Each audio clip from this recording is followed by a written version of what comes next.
जैसे कि अगर मैं एक लिसनर का एग्जांपल लूँ, आप सब जानते हैं लिसनर्स होते हैं एंड्रॉयड के अंदर। तो लिसनर्स को हम अगर महाभारत से एग्जांपल्स, अगर हम एनालॉजी लें, तो नारद मुनि हैं, वो लिसनिंग का काम करते थे, हर किसी को कान लगा के सुनते रहते थे और इधर की बात उधर पहुंचा दिया करते थे।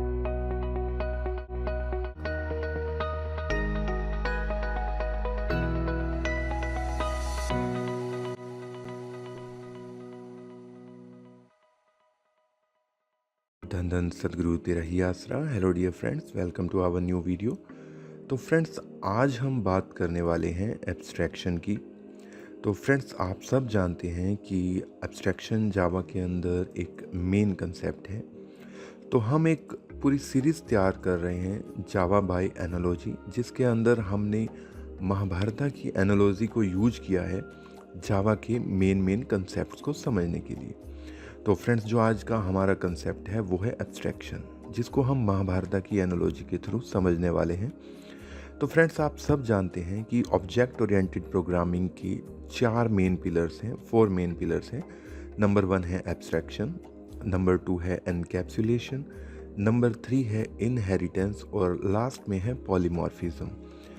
तो फ्रेंड्स, इम्पॉर्टेंट क्यों है एब्स्ट्रैक्शन? क्योंकि ये मॉड्यूलैरिटी प्रोवाइड कराता है, एक्सटेंसिबिलिटी प्रोवाइड कराता है, इंफॉर्मेशन हाइडिंग जो इसका मेन कंसेप्ट है, और कोड को हम इसके ज़रिए रीयूज़ कर सकते हैं। लेकिन जब हम बात करते हैं टेक्निकली एब्स्ट्रैक्शन क्या है, तो एब्स्ट्रैक्शन को हम 2 तरीके से इम्प्लीमेंट कर सकते हैं। एब्स्ट्रैक्शन क्लास बना के यूज़ कर सकते हैं और इंटरफेस के थ्रू भी यूज़ कर सकते हैं। तो टेक्निकली पहले हम समझते हैं कि एब्स्ट्रैक्शन का कंसेप्ट क्या है।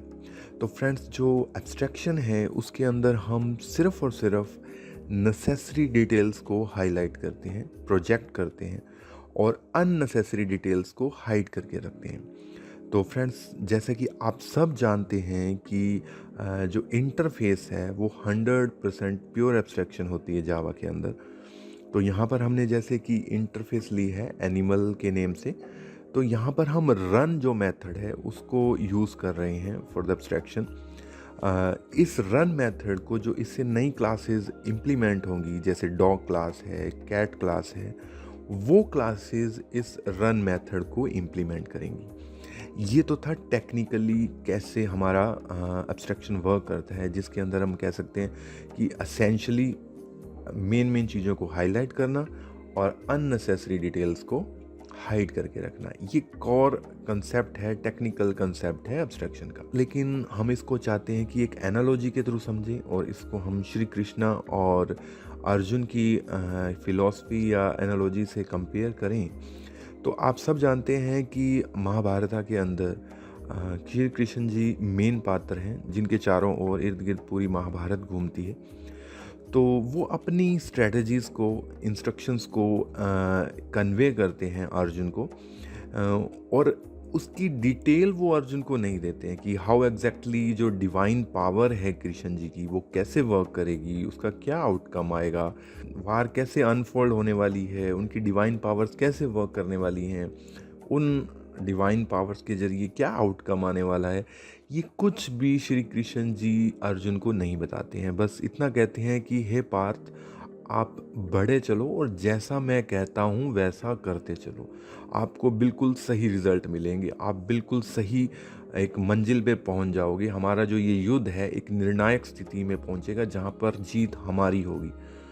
तो जो हायर पर्पस है, जो टैक्टिक्स हैं कृष्णा जी के एक्शंस के पीछे, वो हमेशा अब्स्ट्रैक्टेड रहती हैं। श्री कृष्ण जी कभी भी अर्जुन को पता नहीं लगने देते कि जो भी इंस्ट्रक्शन वो दे रहे हैं अर्जुन को, उसकी डिटेलिंग क्या है, वो ऐसा क्यों कर रहे हैं। कि कृष्ण जी कभी कहते हैं कि अब इसको मार दो, अब करण को जैसे कहते हैं कि उसका पहिया जब फंस जाता है कीचड़ के अंदर, मिट्टी के अंदर, तो कहते हैं कि पार्थ बाण चलाओ, अब यही समय है, अगर अब बाण नहीं चलाया तो अर्जुन करण से जीतना नामुमकिन है। तो ऐसी इंस्ट्रक्शंस देते हैं जो अर्जुन कई बार समझ नहीं पाते कि युद्ध नीति के खिलाफ हैं, तो लेकिन फिर भी अर्जुन उनकी बात को मानते हैं। तो ये है एब्स्ट्रैक्शन, कि रियली में वो चीज़ें काम कैसे करेंगी अर्जुन को समझ नहीं है, लेकिन कृष्ण जी ने कहा है इसलिए अर्जुन उसे मानते चले जाते हैं। इसको हम एक दूसरे कंसेप्ट से भी रिलेट कर सकते हैं। महाभारत का ही एक और कंसेप्ट ले सकते हैं कि जितने भी हायर जो अथॉरिटीज़ थी महाभारत की, द्रोणाचार्य, भीष्म, दुर्योधन, वो पूरा बैटल प्लान बनाते थे।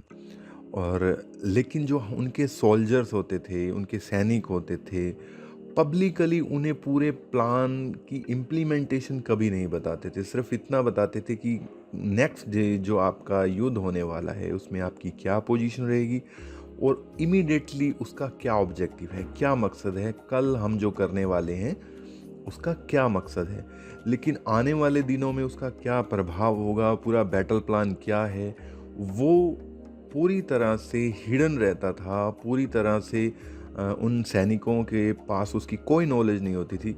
लेकिन इसी को ही हम कहने वाले हैं कि यही एब्स्ट्रैक्शन है जिसमें पूरा वार प्लान है, जो मेन जो वॉरियर्स की पोजीशंस हैं, उनकी स्ट्रेटजीज़ हैं, उनकी स्पेशल टैक्टिक्स हैं, वो सिर्फ और सिर्फ हायर अथॉरिटीज़ को यानी कि कौरवों को पता था।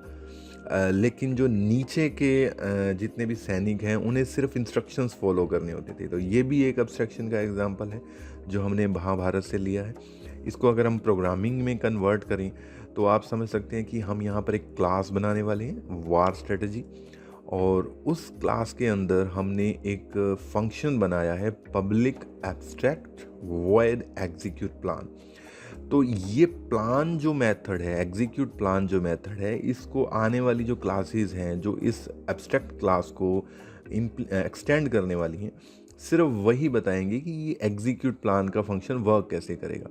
लेकिन इसमें हमने एक कॉमन मेथड रखा है, गिव इंस्ट्रक्शन, जो हर किसी के लिए सेम रहेगा। कोई भी क्लास इसको फॉलो करे उसके लिए ये सेम रहेगा। तो लाइक हमने वो बनाया है, give instruction, follow your strategic position and fight for your side. तो ये कॉमन इंस्ट्रक्शन है जो सभी के लिए कॉमन रहेगी, चाहे कोई भी क्लास इस एब्स्ट्रैक्ट क्लास को जो इनहेरिट करेगी। तो अब हम एक नई क्लास बनाते हैं, एक जो इस एब्स्ट्रैक्ट क्लास को इम्प्लीमेंट करेगी। उसका नाम हमने रखा like class Krishna strategy extend war strategy. तो कृष्णा जी की क्या स्ट्रेटजी रहने वाली है, श्री कृष्ण जी की क्या स्ट्रेटजी रहने वाली है, वो जो मेथड है, मेथड तो एग्जीक्यूट प्लान ही रहेगा, लेकिन वो मेथड की इम्प्लीमेंटेशन क्या होगी वो डिफरेंट होगी। पिछले वाले स्लाइड में जो हमने देखा, सिर्फ उसे हमने डिफाइन नहीं किया था, सिर्फ नेम दिया था एग्जीक्यूट प्लान। अब हम उसे इम्प्लीमेंट कर रहे हैं, डिफाइन कर रहे हैं उस फंक्शन को। और इसके ऊपर हमने देखिए आपने ओवरराइड लगाया है। इट मीन्स ये फंक्शन नई डेफिनेशन ले रहा है। पहले इसकी या तो डेफिनेशन दी ही नहीं गई है, अगर दी गई है तो उसे हमने रीडिफाइन कर दिया, ओवरराइड कर दिया। और फिर हमने नेक्स्ट क्लास बनाई, क्लास द्रोणा स्ट्रेटजी। ये तो थी पांडवों की स्ट्रेटजी जिसको हमने नाम दिया कृष्णा स्ट्रेटजी। और अब हमने एक क्लास बनाई, क्लास द्रोणा स्ट्रेटजी, जिसके अंदर हमने सेम वही चीज़ है, ओवरराइड करेंगे सेम मेथड को, एग्जीक्यूट प्लान मेथड को। और कौरव कैसे उसको इम्प्लीमेंट करने वाले हैं इस प्लान को, वो अपना प्लान इस मेथड के अंदर इम्प्लीमेंट करेंगे। तो ये पूरा का पूरा कंसेप्ट था जो महाभारत का, हमने एक प्रोग्राम के जरिए भी इम्प्लीमेंट करके दिखाया।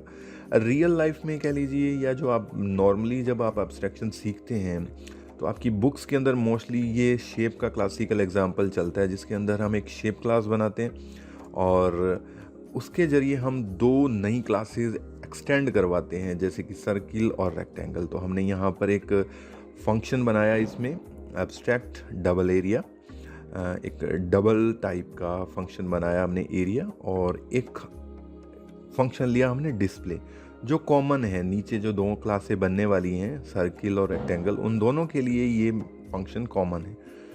और इस एब्स्ट्रैक्ट क्लास को, जो हमारी एक एब्स्ट्रैक्ट क्लास है शेप, इसको हम इम्प्लीमेंट करेंगे, नई दो क्लासेस के जरिए एक्सटेंड करेंगे, इनहेरिट करेंगे। तो यहाँ पर हमने एक प्राइवेट नाम से एक वेरिएबल लिया है रेडियस, और एक सर्किल फंक्शन है जो सर्किल कंस्ट्रक्टर है ये हमारा, जो वैल्यूज़ को इनिशियलाइज करवाएगा। और जो मेन फंक्शन है हमारा यहाँ पर एरिया, जिसको हमने ओवरराइड किया है, यानी ये एब्स्ट्रैक्शन का मेन पार्ट है। और दूसरा सेम टू सेम हम बनाएंगे रेक्टेंगल क्लास के लिए एक फंक्शन। एक क्लास बनाएंगे जिसमें हम रेक्टेंगल क्लास कैसे इस एरिया फंक्शन को इम्प्लीमेंट करेगी, उसमें ये बताया। इसमें हमने रिटर्न L इंटू बी किया है, और जो हमारा सर्किल क्लास है उसके अंदर हमने रिटर्न पाई आर स्क्वायर किया। तो ये पूरा कंसेप्ट था एब्स्ट्रैक्शन का, जिसके अंदर हमने जाना कि कैसे मेन डिटेल को हाइड करके रखा जाता है और जस्ट नेसेसरी पार्ट्स को यूज़र को डिस्प्ले किया जाता है, प्रोग्रामर को डिस्प्ले किया जाता है। तो यही मेन कंसेप्ट है, कोर कंसेप्ट है एब्स्ट्रैक्शन का। तो होपफुली फ्रेंड्स आपको ये वीडियो पसंद आया होगा, और जो महाभारत की हमने एनालॉजी ली उसके ज़रिए आप इसको और अच्छे से समझ पाए होंगे। होपफुली और भी वीडियोस आएंगे इसी एनालॉजी का यूज़ करके जावा के ऊपर भी। और अगर आप एंड्रॉयड सीखना चाहते हैं तो प्लीज़ कमेंट करिए, हम एंड्रॉयड के ऊपर भी ऐसे वीडियोस बनाएंगे जिसमें हम पूरे, आप सब जानते हैं एंड्रॉयड कितना डिफ़िकल्ट है, अगर आप उसे टेक्निकली समझने जाएं तो उसको भी हम पूरा इस एनालॉजी के थ्रू कन्वर्ट करेंगे, महाभारत की एनालॉजी के थ्रू, ताकि आपके लिए उन्हें समझना बिल्कुल आसान हो जाएगा। जैसे कि अगर मैं एक लिसनर का एग्जांपल लूँ, आप सब जानते हैं लिसनर्स होते हैं एंड्रॉयड के अंदर। तो लिसनर्स को हम अगर महाभारत से एग्जांपल्स, अगर हम एनालॉजी लें तो नारद मुनि हैं, वो लिसनिंग का काम करते थे, हर किसी को कान लगा के सुनते रहते थे और इधर की बात उधर पहुंचा दिया करते थे। तो सेम वे में हम लिसनर को हम कनेक्ट कर सकते हैं नारद मुनि जी के साथ। तो ऐसे बहुत सारे कॉन्सेप्ट हैं, हर चीज़ को हमारे जो ग्रंथ हैं हिंदू धर्म के, वो इतने वास्ट हैं कि एंड्रॉयड तो उसके सामने कुछ भी नहीं है। तो हम हर एंड्रॉयड के कंसेप्ट को फिट कर सकते हैं महाभारत के साथ, और उसको बड़े ही ईजिली समझ सकते हैं, जिसको वैसे अगर याद रखा जाए तो बड़ा मुश्किल हो जाएगा।